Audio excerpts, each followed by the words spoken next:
સૈરાનગર તાલુકામાં ગઢવી ગેંગ દ્વારા મીઠાપુર સરપંચના પતિ પર જાનથી મારી નાખવાનો હુમલો કરવામાં આવ્યો।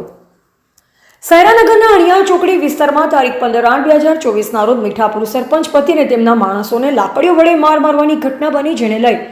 સૈરાના ધારાસભ્ય અને વિધાનસભાના ઉપાધ્યક્ષને આવેલા ચંદ્રગઢ મંદિર તેમજ તેમના બંગલે મીઠાપુર સરપંચના પતિ અને તેમના માણસો પર હુમલો કરવામાં આવ્યો હતો, જેને લઈ રજૂઆત કરવામાં આવી હતી। હવે એ જોવું રહ્યું કે સૈરાના ધારાસભ્ય અને વિધાનસભાના ઉપાધ્યક્ષ આ આરોપીને કેટલા દિવસમાં કે કેટલા કલાકોમાં તેમનો પાવર બતાવી પોલીસ દ્વારા ધરપકડ કરાવે છે કે આરોપીને બોલાવી માથે હાથ ફેરવે છે, તે જોવું રહ્યું। કેટલાક વિશ્લેષકોની ખાનગી ચર્ચા અનુસાર મીઠાપુરના સરપંચ પતિ અને તેમના વ્યક્તિ દ્વારા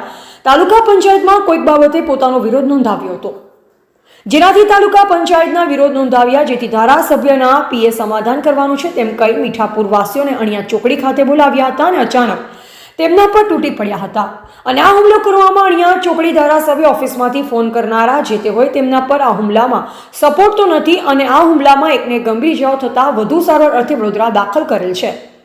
લોકચર્ચા અનુસાર શહેરમાં વારંવાર ગઢવી ગેંગ દ્વારા ઝઘડા કરવામાં આવે છે। તે ઝઘડા અગાઉ લઘુમતી સમાજમાં થયેલો, ત્યાર પછી વિરોધ પક્ષના નેતા જેબી સોલંકી દ્વારા સરકારી હોસ્પિટલ ખાતે હુમલો કરવામાં આવ્યો, ત્યાર પછી ધારાસભ્યને વિધાનસભાના ઉપાધ્યક્ષની ઓફિસ સામે અને તેમની આંખો આગળ તો છતાં ધારાસભ્ય કે તેમની ઓફિસના માણસો કોઈ રજૂઆત ધારાસભ્યને કરતા નથી।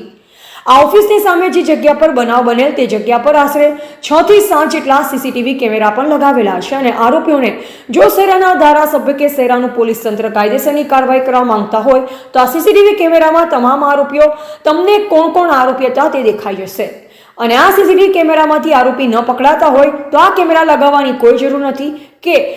આ તો એક સરપંચના પતિ પર હુમલો થયો છે અને બીજા કોઈ મોટા રાજકીય પર હુમલો થશે તો જવાબદાર કોણ? સીસીટીવી કેમેરા કે પોલીસ તંત્ર? શહેરાના પોલીસ તંત્ર કે સીસીટીવી કેમેરા નિષ્ફળ તેઓ આના પરથી લાગી રહ્યું છે। રિપોર્ટર નટુભાઈ પગી, શહેરા પંચમહાલ।